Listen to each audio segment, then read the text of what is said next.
bukan sekedar berbuat baik.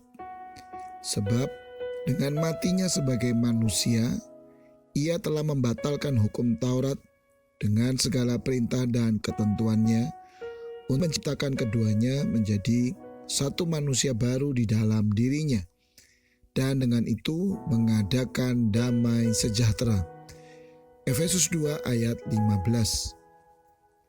Beberapa waktu yang lalu saya ini berjumpa dengan seseorang yang selama ini sudah saya bantu membiayai sekolah anak-anaknya yang masih kecil karena dia bermasalah secara ekonomi.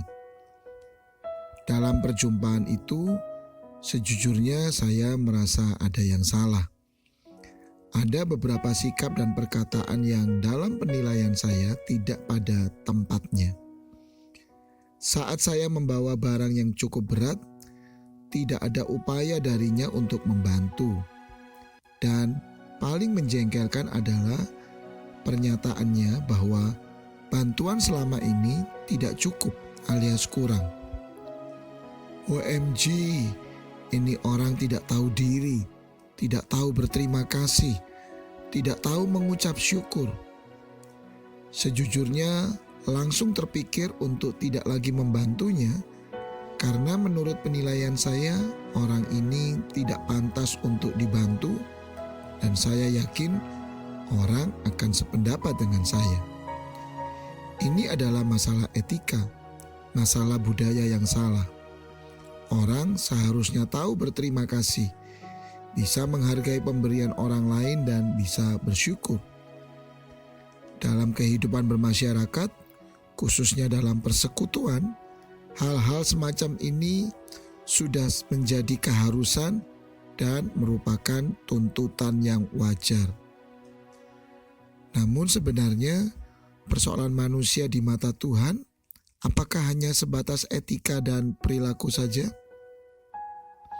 Apakah di hadapan Tuhan sudah cukup jika seseorang sekedar berperilaku sopan? Jika ya, maka seharusnya Tuhan Yesus tidak perlu mati di kayu salib. Cukup dengan hukum Taurat saja, dengan seperangkat peraturan dan ketetapan yang jelas dan rinci. Tetapi faktanya, yang dirancangkan Tuhan adalah menjadi ciptaan baru di dalam Dia, seperti yang tercatat dalam Efesus 2 ayat 15 tersebut.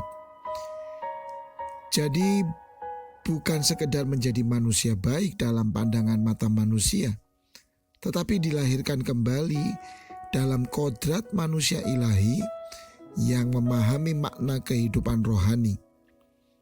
Dalam kodrat ilahi inilah seseorang telah memiliki kesadaran rohani dan tanpa diajari dengan sendirinya, paham hal-hal rohani dan luput dari hawa nafsu dunia yang membinasakan, seperti yang tercatat dalam 2 Petrus 1 ayat yang keempat.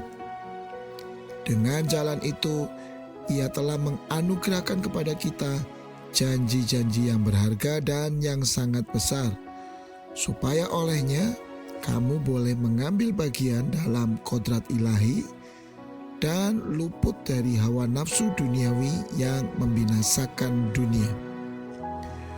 Luar biasa. Dengan demikian, sebenarnya bagi orang-orang yang telah mengalami kelahiran kembali dan menjadi ciptaan baru, sudah tidak diperlu dipaksakan dan diancam berbuat baik dan benar. Itu akan muncul dengan sendirinya. Walaupun pada awalnya seperti bayi yang belum bisa sempurna menjadi manusia dewasa, tetapi potensi untuk itu sudah ada. Cukup dengan bertumbuh, maka suatu hari akan menjadi manusia dewasa dalam segala hal. Seperti yang tercatat dalam 2 Petrus 1 ayat 4-7, memang harus ada upaya mengembangkan potensi yang ada sampai goalnya, yaitu mampu menyalurkan kasih ilahi kepada semua orang. Haleluya. Sebab bersunat atau tidak bersunat tidak ada artinya, tetapi menjadi ciptaan baru itulah yang ada artinya. Galatia 6 ayat 15.